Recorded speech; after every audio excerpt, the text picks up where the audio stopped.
Gettysburg Seminary presents the Seminary Explores podcast. Conversations on faith, art, people, politics, theology, life, and more, with voices from around the corner and around the globe. Welcome to the Seminary Explores. I'm Katie Giebenheim with Seminary Ridge Review. My guests are Michaela and George Faree, the current artists in residence at the Gettysburg National Military Park. Michaela is a songwriter, musician, and environmental educator. George is a photographer and video artist. Michaela and George, welcome to the Seminary Explorers. Thank you. So tell us how it's been so far on your residency. Is this the first time that you've both been to Gettysburg, or have you been here before? My dad was really into the Civil War, and so he brought me here once when I was a very small child, and then my 8th grade class took a class trip to Gettysburg. So the last time I was here was 1998. Okay. And this is my first experience of the park. Okay. And you're staying in the Klingel house, right? We are. We're staying in the Klingel farm, and that has been really incredible. We look out our windows and we can see, from the back door, we see Little Round Top, and you can look toward town and see the high water mark of the Confederacy, and we can see the peach orchard. Mm-hmm. All these really significant places in the battle, we're right in the middle of it. It's really powerful. And could you each explain a little bit about the projects that you're working on here? I don't know, George, would you like to say something about your Monuments project? Sure. So when I came to Gettysburg, I had a kind of vague idea what I wanted to do, but I hadn't really nailed anything down until I got here, which actually worked out fine because, I kind of let the park inspire me when I got here. Mm-hmm. So one of my projects, we're actually doing a collaboration for one of the songs that Michaela wrote. I'm doing a music video for it. Wow. Shooting it here in the park. Okay. Obviously, there's no better place to shoot a music video like that than here in the Wow. park. And that's been an emotional roller coaster for both of us because it's a very sad song. Mm-hmm. Michaela has done a really good job of translating that emotion into song, and then I'm doing my best to translate that as well into the video, and so it's powerful. And the last day of shooting we both kind of came away and we're like, we needed a nap, an emotional nap. But that's one of my projects. Another one, I got a map of all the witness trees here at the park, and that really inspired me. And so one of my projects will be photographing the witness trees as well as doing some time-lapse photography. Time-lapse video to kind of give a sense of the timelessness of these trees. Nice. That they've been here for, they're called witness trees for a reason.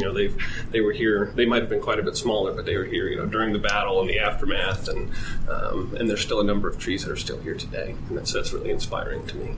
Wow, very good.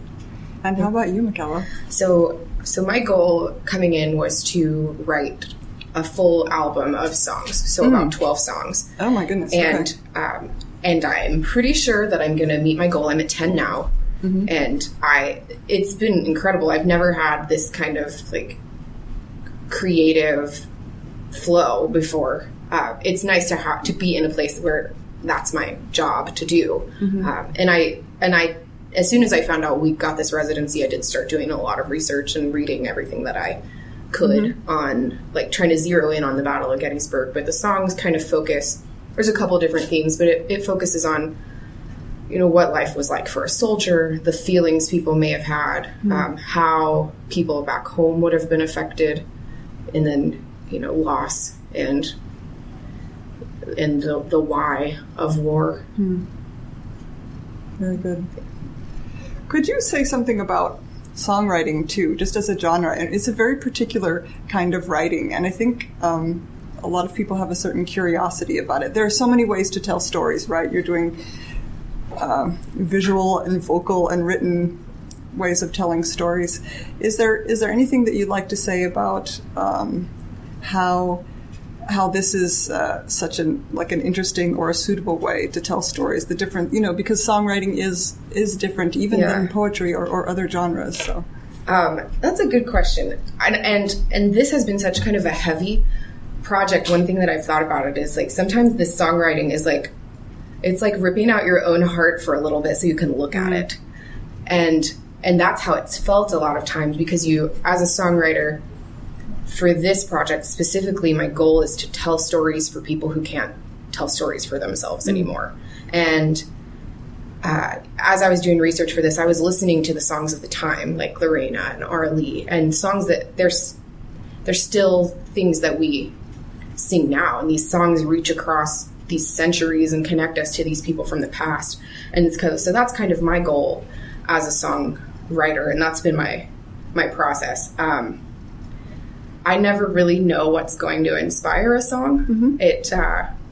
We got to do a behind the scenes tour with Tom Forsyth, and he showed us this cradle from the that was in the house that was used for Meade's headquarters, and it's this like beat up cradle. And he kind of made a point of the fact that it was like, why was this cradle left behind? Because everything that was wood in town went into campfires. Interesting. And but this beat up, nothing special cradle was left behind. And and he has his idea for a story of it, but it sparked the idea of a story for me too, and I ended up writing a song for that. And that's kind of been my process. I've written one for the Irish Brigade. Okay. But I kind of came in with themes in mind of what I wanted to touch on. But I don't probably have a very sophisticated process for writing songs. It's just kind of whatever is on my heart. Very good. Well, would you be willing to sing a song for us? Yeah, I would love to.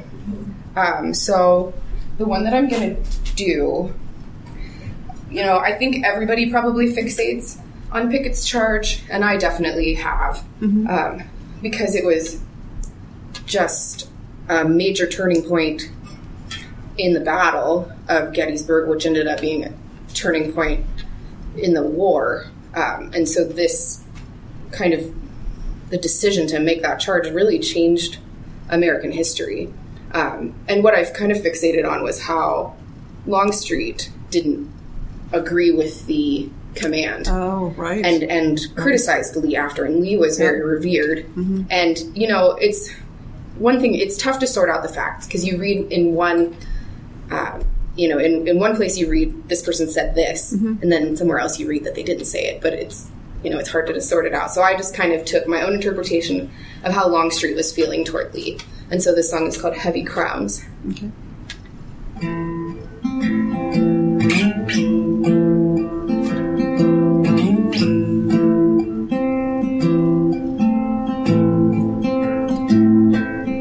Heavy crowns in Richmond set you high upon a horse. You rode like Alexander, like Olympus could be yours. And I broke my body trying to make you proud.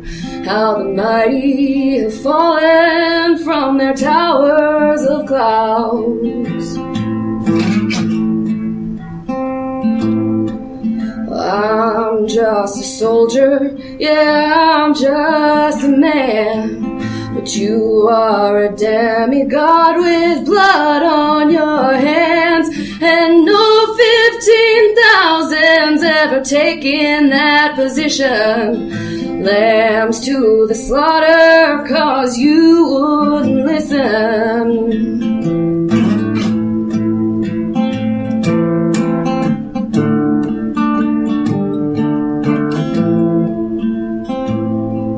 6,000 men going home on their shields. The red god of war had a feast in that field, and no 15,000's ever taken that position. And now we've all strangled in the laurels of tradition.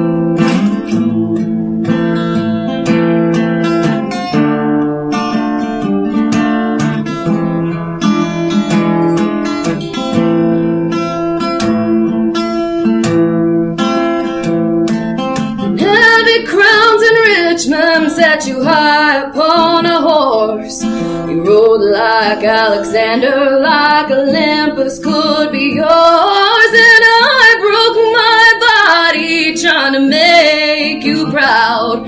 How the mighty have fallen from their towers of clouds. How the mighty have fallen from their towers of clouds. Thank you. My Damn, pleasure. that was good. Thank you. Very good. Thank you so much. Well, I wanted to ask each of you if there's been something that has surprised you or surprised you most so far in the time that you've been in Gettysburg. Has there been something that you found really unexpected or... For me, I knew that it would be touching and moving, but sometimes it's just like getting hit with a lightning bolt of sadness in places. When we were shooting my video, Georgia talked about how just inspiring the witness trees were. And we were shooting my video, and I had been holding it together pretty well. And I just, I'm a tree hugger. I, literally hug trees. I just do it. And so I hugged this big tree that's on Confederate Avenue that is marked as a witness tree. And I just started crying. Because just thinking about, from the viewpoint where you're standing, you're looking out toward the Meade Monument and the high water mark and that copse of trees. And you just think about what were those guys thinking standing there knowing they were marching across that field, and what were the Union guys thinking knowing what they were about to have to do to other people. And it's been shocking to me that it's been even more intense than I imagined it would be. Yeah, for me, I'd never experienced Gettysburg before, only ever, in textbooks and whatnot. And one thing that they always fail to get across is the feeling of being here. And so that's after we'd gotten here, I've been here for a couple of days, that I decided that I wanted to try and deliver that, not just images of the place, but the feeling of the place. Because that's something when you're reading about places, it's tough to get the feeling of standing on the high water mark, looking out over Pickett's charge, and the feeling you get imagining all the soldiers, rushing up that hill. And yeah, it really does feel like hallowed ground. It's different to be standing on the fields here at Gettysburg than, in the park in your hometown. There's just a different atmosphere to this place. Yeah, and I guess that probably, maybe surprised me the most. I didn't have too many expectations for coming here, just because I'd never been here before, and the artist in residence, living in a park for a month to practice your art was just this incredibly new experience. It doesn't feel nearly, for myself, it doesn't feel as haunted as I thought it would. Okay. It's very emotional, inspiring, sad, but yeah. I've been out in the park at night a couple times by myself, and it wasn't. I wasn't creeped out at all. It was just a very humbling experience. But yeah, the house definitely moves in the wind and makes noises, and it's got personality. Yeah, it does. Very good. Well, you are going to be doing a special concert, I believe, on the 10th of December. Is that right? Correct. So this coming Saturday, it's going to be a fireside concert, right? Yes. And that will be at 1 p.m. in the Refreshment Saloon at the Gettysburg National Military Park Museum and Visitors Center. It's a free event from 1 to 2. And I want to make sure that if you're interested in looking up George and Michaela, go to their Facebook page, facebook.com/FERREEDOM. So please look for the results of the album and the images that are going to come from this, and certainly there's going to be a lot of fantastic work to come from both of these guys. So thank you so much for your time today. Thank you for coming to the seminary. Thank you for having us. Yes, thank you. You've been listening to The Seminary Explores. This is Katie Giebenhein with Seminary Ridge Review. Thank you. You have been listening to The Seminary Explores from historic Seminary Ridge in Gettysburg, Pennsylvania, a production of Gettysburg Seminary. We invite you to visit our website at www.ltsg.edu.